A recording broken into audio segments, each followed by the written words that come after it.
You know, it's sad when an event drops but the accompanying hero changes are way more exciting than the event itself. That is a repeat of what we have already been bored of last year. Now, there are many reasons for us to be either disappointed or even outright angry at the most recent patch to Overwatch. Some of you might be unhappy with a hero change, others potentially don't like the new skins, and others again, like myself, tire of what seems to be sheer laziness from the developers. The Summer Games return in 2018 as well, and they bring all the usual things you'd expect to see in a seasonal event. And that is really the core problem. It brings nothing new to the table whatsoever. And this prompted me to talk about not only the nature of seasonal events in Overwatch, but also content drops in gaming in general. A lot of developers put a ton of work into the creation of new and often unique content to keep players engaged. New activities, new achievements, new game modes, and obviously new cosmetics for the players to collect. If you can't keep your players engaged, they lose interest, they move on to other games, and they won't spend money in your in-game store to fund future development. If you look at the kind of content we have been given throughout the lifespan of Overwatch, you will notice that very few updates brought meaningful new content into the game. As per usual, we are seeing a host of new skins that are locked behind RNG loot boxes, which we try to grind our teeth into. But the acquisition of what you might consider new content does not meaningfully change in any of these updates. We are literally playing Overwatch the same way we have been for the past 2 years, just that we are looking at a different background while queuing for matches, and the loot boxes we farm got a fresh coat of paint. And if you ask me, calling these seasonal events meaningful content drops is already a bit of a stretch. I mean, most players really just care about a couple of skins for their heroes that they actually enjoy playing, making everything else rather meaningless to them. And yes, of course we could say that us not liking something does not mean that it isn't actual content. The problem is that maining heroes in Overwatch is a very common practice. It's not a niche kind of situation for players to say that they only care about 4 or 5 items per event period. And that means that even if you drop 100 new items into the game, if each player respectively only cares about a handful of them, then these players are going to feel like the content drop was not meaningful. And that perception is something that you as a developer have to work around. And that's one reason why we can't buy skins directly for real money. Because if we could, then we would very likely be spending way less money in their store rather than gambling it away until we finally get what we are looking for. Truthfully, I'm not here to call these events an outright cash grab. Because if Blizzard really cared about pushing their anti-consumer practices further down our throats in typical Activision fashion, then they would not give us tools that make it easier for us to find out what's new. They literally added a way for us to see at one glance just how little content has been added.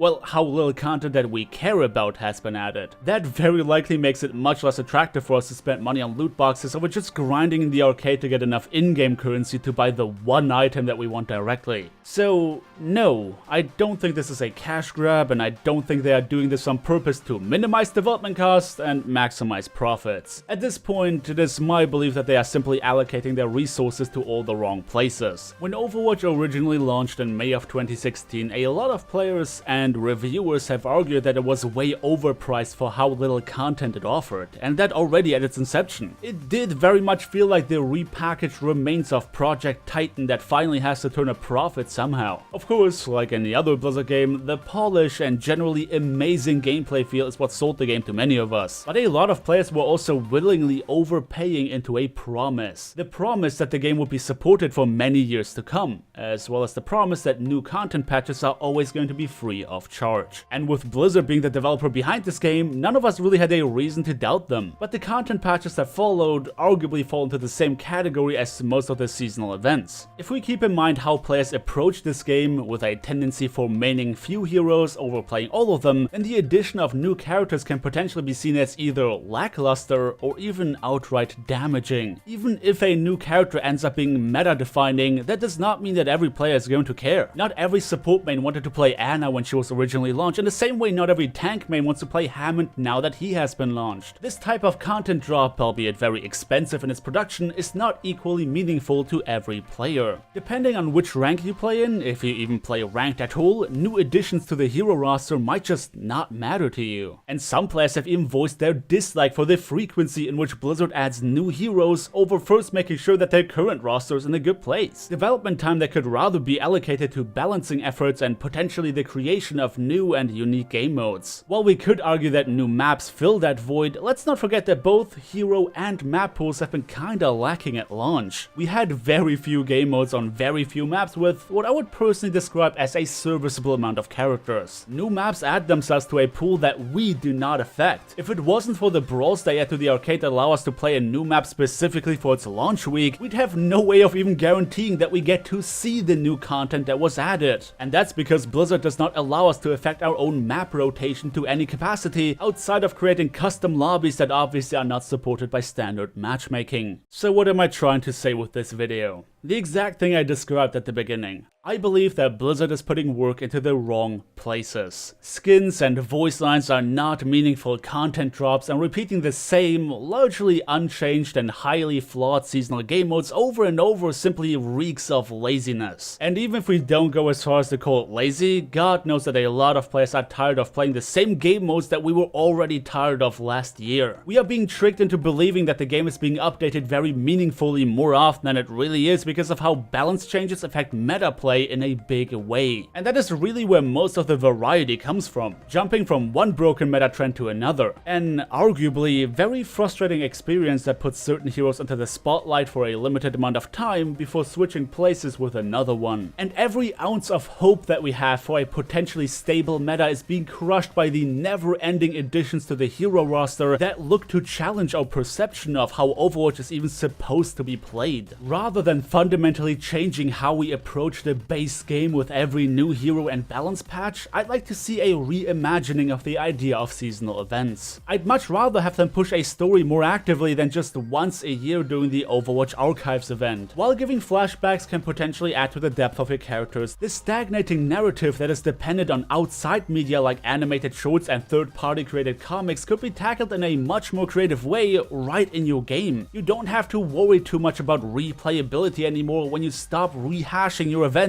over and over again in favor of actively pushing a story in regular intervals. While yes, I am still salty about the fact that you called your last Archives event highly replayable, I'd be willing to discard that idea in favor of a live service that actually feels alive. Clearly, you have given us no reason to believe that you have a good idea of what replayability even means, and while being in just the third year of this game's lifespan, your players are already showing fatigue. Your players will get tired of the only evolving narrative being that of how one broken hero was replaced by another. And if you don't want to give us unique content that is worth our money, then give us the tools to create it ourselves. There are a lot of very talented people in your community who would probably love to create mod-style scenarios and game modes. And if bringing something new means funding it by the likes of a season pass or something, then so be it. But please, stop trying to sell us the same shit year after year. Because honestly, we're just not buying it anymore. And this concludes my little rant on why I believe that Overwatch events are an outright joke. Now I know that there's somewhat of a cult following behind gamers like Lucio Ball, and listen, if you enjoy these things, then more power to you. But every seasonal event only opens up a niche for a few players over offering something that is more universally enjoyed by a larger part of the community. And for the next event, I'd just love to see something that most of us actually want to play, over forcing ourselves to play it because it's easier to grind loot boxes and that over mystery heroes.